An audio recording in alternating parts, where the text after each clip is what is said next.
Fuel pass ছাড়া মোটরসাইকেলে জ্বালানি দেয়া হচ্ছে না বলে পাম্পগুলোতে দীর্ঘ লাইন কমছে।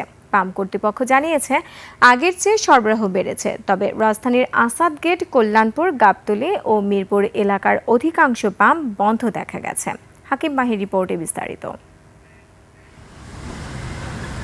আজও এই লাইন জ্বালানি তেলের জন্য। কেউ দুদিন যাবৎ ঘুরছেন, কেউ মধ্যরাত থেকে ঠায় দাঁড়ানো। এমন অবস্থা দেখা যায় রাজধানীর আসাদ গেটে তেলের পাম্পগুলোতে।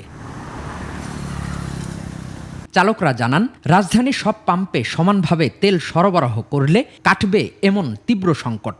যদি চালু থাকে আর ট্যাঙ্কি ফুল করে যদি সবাই তেল সাপ্লাই দেওয়া হয় তাহলে এই সমস্যাটা থাকবো না। কেউ দেয় 2 লিটার, কেউ দেয় 10 লিটার, কেউ 5 লিটার, এরকম দিলে তো সমস্যার সমাধান হয় না।